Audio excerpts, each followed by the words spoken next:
G'day my friends, Marty Ware here from Martys Garden, and in this video I'm talking about becoming more self-sufficient and how important I believe it is, and how we have increased our food production from 30% being on the plate to 50%, and even looking at becoming higher than that. And how are we doing it? Well, by the introduction of eggs by our girls here. So let's have a look at them. Yep, we are getting eggs like every day now, and they are hungry because one of the issues we had, I had to go and actually save Shirley today. There was a problem with the car. The engine oil was too low.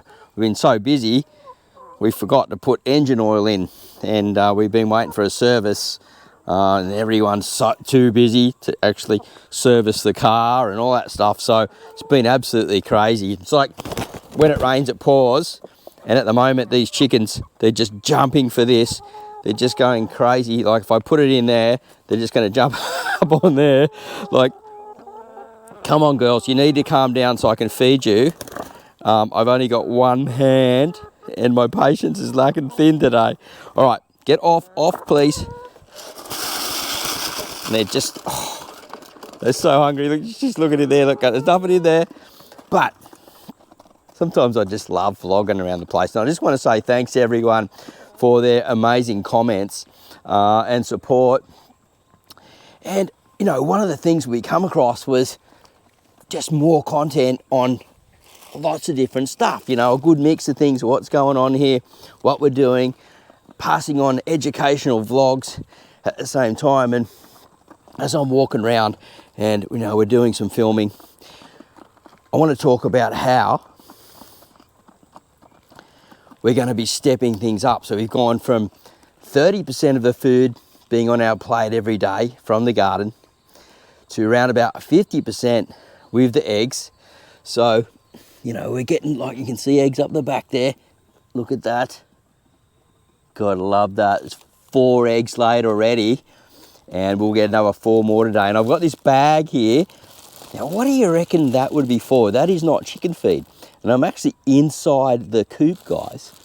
And this is really exciting because it rained last night and we've got a trial going on here. Now, I'm just going to sort of fix up the camera and show you and point at that. Can you guess what that is at the end? It's fully netted off. It's another section. They are not chickens. And some people believe that they could be the future of the mini chicken. Yep, mini chickens have made it to Martys Garden. And look at this, my friends. That is quail. Yep, that is quail. Now what I'm going to do, because they've been, I've locked them in here at night, and they've got their little area here to run around in. Their dust bath got wet last night, but they love it in here, and it's like a little wild environment for them. And if I open it up, they should all come running out if they're not too scared of the camera. Come on, out we come. Oh, look, there goes one. Come on. Come on. She's the oldest. She's a beauty, isn't she? Be laying eggs soon, so we're going to have quail eggs and even meat. And what I've got to do is I've actually got to get into the area.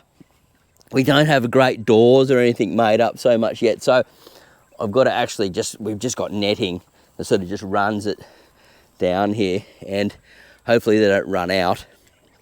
I've got to grab some of their food. Now we've got to create better feeding systems for them and things like that.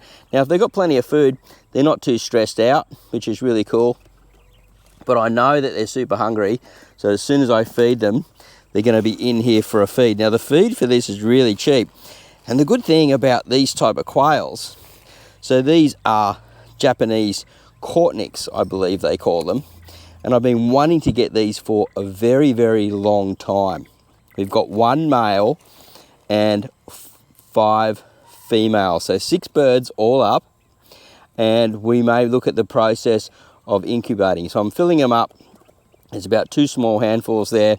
Now what I do is, because we've got dominant birds and, you know, like the pecking order, so I make 2 bowls of food up and they can eat separately if one of them's sort of been a bit of a bully towards the other one, and we keep them a little bit of a distance apart so they can come and get a feed. Now they'll know, as soon as I put this up, as soon as I put this cloth up here, again, they'll come out for that feed.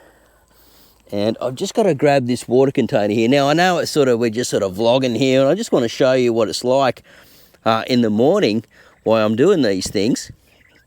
Because, yeah, this is a part of the process of getting more food. And you can actually butcher these birds and eat them. And they're gourmet food, apparently. And very high in protein, very filling. And you can get a bird, you can process a bird in around about 2 months' time. So what I've got to do is just sort of fix up the water here, and we'll be back to talk a little bit more about the birds.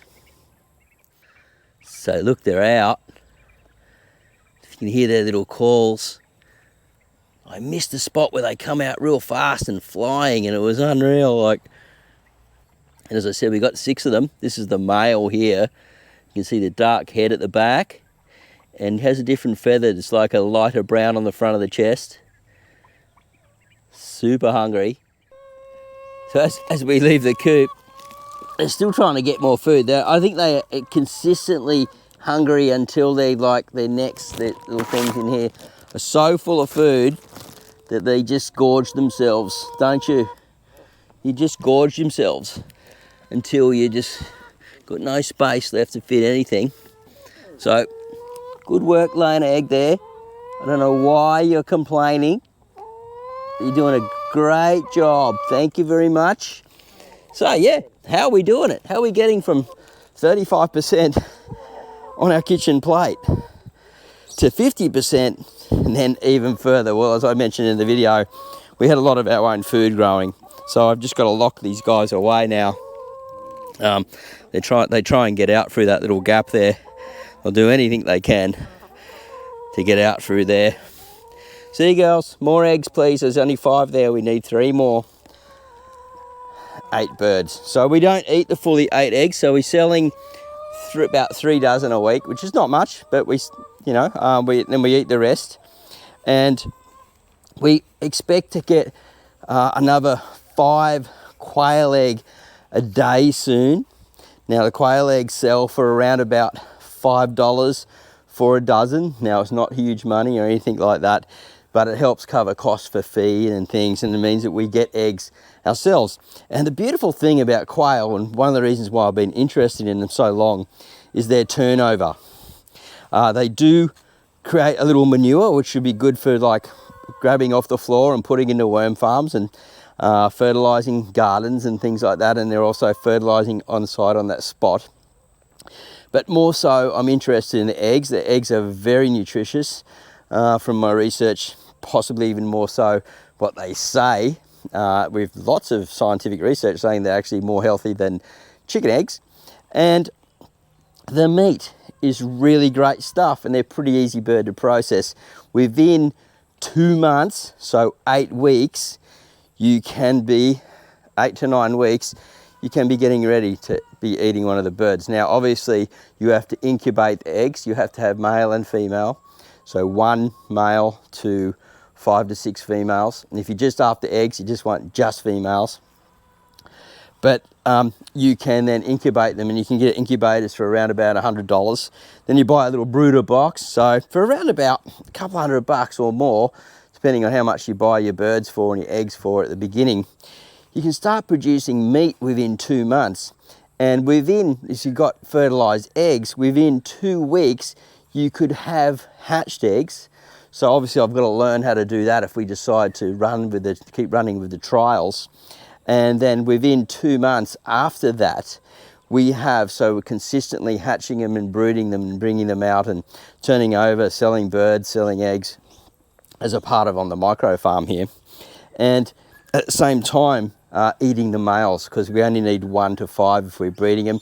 And really, honestly, we don't need to be breeding that many because we're not going into big scale or thousands and thousands of birds.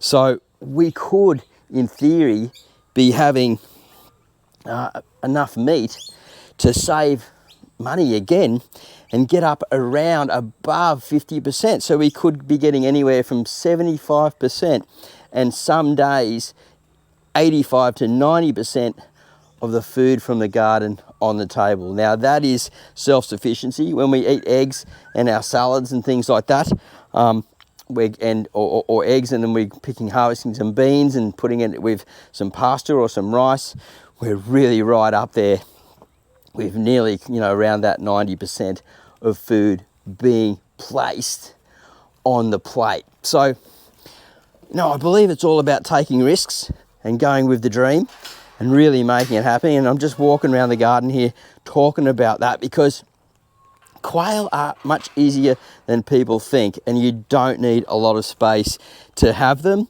And I believe that they are the new dream. They're the baby chicken. They're the mini chicken that's going to be going into many, many self-sufficient gardens into the future. And I know that they already are in many places, but just not so much in Australia yet, before I know. Anyway, thanks so much everyone for your support. I'm really stoked about all the comments that I got. We're going to be doing some more vlogs, some educational stuff here, and just keep rolling forward, going with the punches. And I love you all. Have a great day. Happy gardening and farming if you're doing some. And I'll see you at the next video real soon. V for victory. Some more victory garden stuff coming up in the future. Bye for now.